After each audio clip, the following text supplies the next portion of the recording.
Eh, no sé cuántos ni cuántas leyeron el texto, pero Argem tiene una particularidad que fue que estudió este término, la organización de la imagen, pero lo escribió de una manera bastante pesada. Entonces, lo que vamos a intentar es desglosar algunas particularidades de ese estudio para llegar a entenderlo. Voy a compartir. Necesito la participación para hacer un experimento en el cual se basó Argem. ¿Lo ven ahí? Perfecto, sí. ¿Sí? Perfecto. Necesito que me vayan diciendo porque yo no los veo. Si me lo dice alguien en voz alta lo que escriben, pero son sensaciones. Yo, Rodri, yo ayudo. Axel Dale. habla. Gracias, Axel. Sensaciones. Sensaciones en relación al círculo y al cuadrado. ¿Sí? Solamente sensaciones. ¿Cómo ven el círculo con respecto al cuadrado, por ejemplo? Bueno, en este caso, bueno, yo leí el texto un poco. No sé si tengo que aplicar lo que vi, pero se puede percibir como que no está centrado. O sea, es como muy mínimo lo que estoy viendo, pero está descentrado, digamos. Bien, está corrido del centro. Sí. Perfecto. Ahí también ponen algunas cosas más, ponen vacío, descentrado, que no está centrado, círculo tranquilo, dinámico, inestable, Bien. pequeño, desviado, punto de atención. Fíjense todo lo que están poniendo en relación a una pequeña observación. ¿Sí? Una observación de segundos. Si lo pasamos al centro, las observaciones, ¿cómo serán? ¿Cómo lo ven? Podría ser equilibrado. Ahí te dicen, Equilibrado. Más. ahí dicen tensión, dominante, equilibrio, tenso totalmente, centrado. Creo que no está centrado, te pone alguien por ahí. Bueno, mínimamente. Estoy más tranquila, dice Emilia. Bien. Emi, es nuestra Emi esa. Emi dice, ahora estoy más tranquila. Estable, equilibrado, estático. Sigue sin centrarse. Empiezan a salir los tocs a la vista. ¿Cómo lo ven acá? Quieto, que da ansiedad. Si fuese un ojo sería el de los Simpsons más. Otro, a ver. Como un dado, dicen ahí.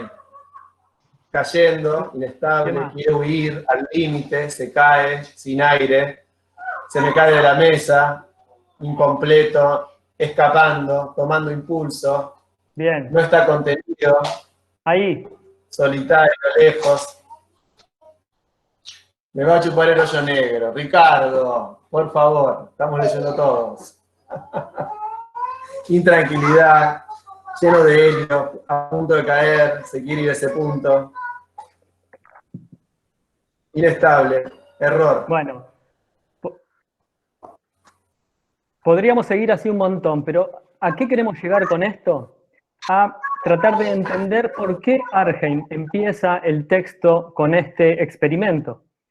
Y es porque él se basa en esto y en una de las leyes de la Gestalt, esa ley de la Gestalt que utiliza Argem para empezar su estudio es que el todo es más que la sumatoria de las partes. ¿Cómo lo traducimos nosotros a este pequeño ejercicio? Simplemente que vemos por relación. Nosotros lo que acabamos de hacer es ver relación, figura y fondo. Relación círculo-cuadrado. Relación del círculo con respecto al cuadrado. En ese sentido, lo que hace Argem es tomar esta ley de la Gestalt y este experimento y lograr entender o proponer lo siguiente. ¿Ven el pizarrón? ¿Sí? Propone lo siguiente. Dice que toda experiencia visual es dinámica. ¿Por qué toda experiencia visual es dinámica? Porque los objetos que entran dentro del cuadrado en este caso un círculo, van a tener ciertas direcciones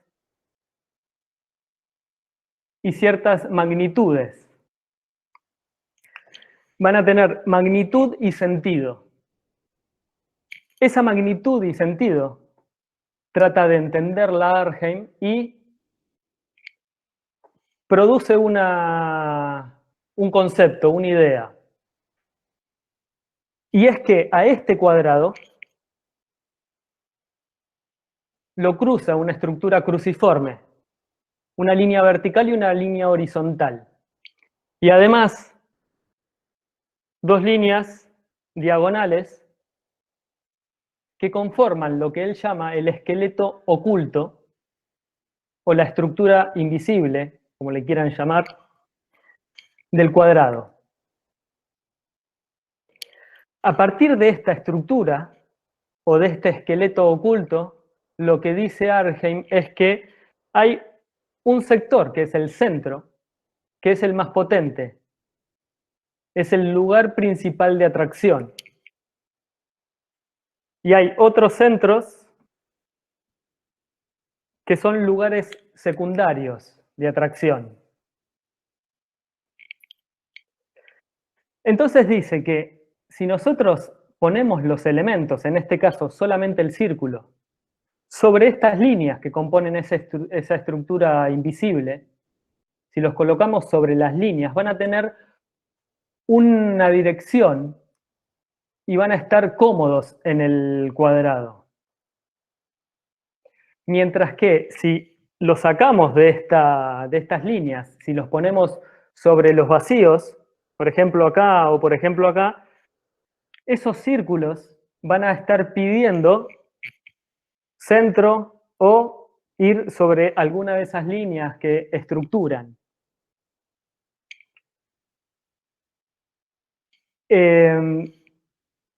Cuando el círculo en la primera imagen estaba corridito del centro, si hubiésemos prestado atención a lo que nuestro sentimiento nos indicaba, era que ese círculo necesitaba ir al centro, volver al centro. Eso lo que implica es que, esto que dice Argheim al final, es que ese centro es el principal lugar de atracción. Entonces todo lo que esté corridito de ese centro va a pedir volver a ese lugar de equilibrio, como dijeron, a ese lugar de reposo, como dijeron también. Entonces, ¿qué nos da a nosotros la pauta de entender que todo cuadrado tiene una estructura invisible, una estructura oculta? Nos da la pauta de que todo elemento que le pongamos dentro de ese cuadrado va a producir pesos y contrapesos, va a producir tensiones, va a producir todo elemento, todo color, toda sombra, toda luz, todos los elementos, todos, van a producir tensiones y contratensiones, pesos y contrapesos, que van a estar jugando entre sí y también con la forma, el cuadrado, que los va a estar conteniendo. ¿Por qué sucede todo esto? Y voy un paso hacia atrás. Es porque Argheim dice que ese centro es el de mayor tensión, el de mayor reposo, el de mayor equilibrio, porque tiene todas esas fuerzas que salen de ahí con direcciones opuestas y con fuerzas, con tensiones opuestas, entonces se va a equilibrar de alguna forma ese centro, va a estar en reposo, pero también va a estar en tensión. Porque si nosotros soltamos alguna de estas fuerzas, ese círculo empieza a querer moverse. Entonces, si volvemos al principio, cuando les mostré el círculo dentro del cuadrado, podríamos deducir que lo más importante es el juicio visual. ¿Cuál es ese juicio visual? Argheim dice que ese juicio visual es el juicio que nos permite saber que el círculo está corrido del centro y que ese juicio visual es inmediato. Nadie se acercó a la pantalla a medir cuánto había del círculo al lado izquierdo y cuánto había del círculo al lado derecho, sino que visualmente sintió que ese círculo estaba descentrado. Y lo sintió a raíz de todo esto, a raíz de estas fuerzas que están de algún modo actuando todo el tiempo en esa composición. En términos de bodegón, y voy a tratar de que analicemos una foto, en realidad es una pintura que mostró Juan.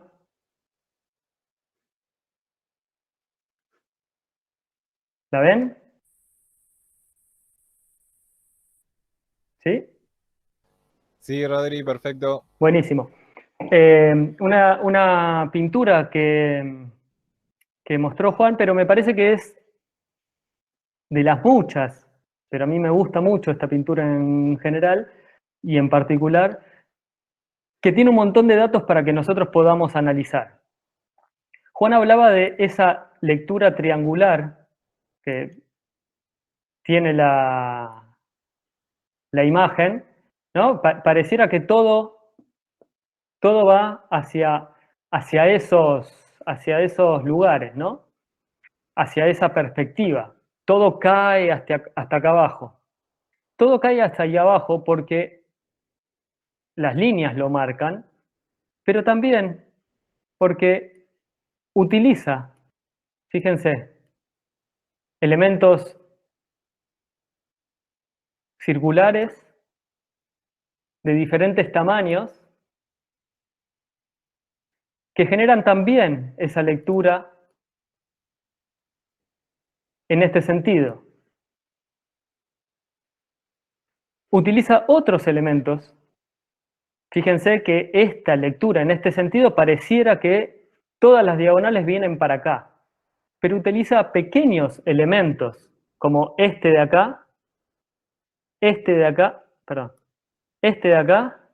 y este de acá, que de alguna forma están tratando de llevarnos para la dirección contraria. ¿Para qué? Para generar esa cruz de la que habla Arnhem al decir que en ese esqueleto oculto están esas formas, esas direcciones. También Arnhem dice que hay líneas hacia arriba, que este pintor las ubica así, pero si este pintor no hubiese contrarrestado esas líneas para arriba, quizás la pintura se desequilibraba. Entonces lo que hace es, con estos pequeños detalles, ubicar esas mismas líneas para abajo. Además de este pequeño detalle del limón, que mucho se habla en esta pintura de este limón, que genera la misma lectura que los manteles. Entonces, esta tontería que pareciera ubicar elementos para arriba y ubicar elementos que se contrarresten para abajo, hace que tenga una lectura equilibrada la imagen, siendo que en el centro no están los elementos más importantes, con más pesos, sino que si trazamos la estructura cruciforme, en el centro no hay nada. ¿Por qué decide que en el centro no haya nada? Para que las líneas sean las más importantes. Este triángulo. Además de lo que habló Juan, es del color. Fíjense que casi que lo único que tiene color es eso y esto, ¿no? Y esto. Estos tres elementos son los que... y este un poquitito. Estos cuatro elementos son los que tienen color, pero este, al ser opaco, tiene color también, tiene peso por esa oscuridad. Este lugar tiene peso por el vacío. Este lugar tiene peso por la oscuridad, mientras que este lugar tiene peso por la luz. Fíjense cómo empieza a contrarrestar otro elemento que pareciera no tener incidencia, pero que la tiene y mucho, y es la luz y la sombra. Lo más iluminado va a tener un peso, lo menos iluminado va a tener otro peso. Entonces, este pintor lo que hace es empezar a jugar con eso como elemento también.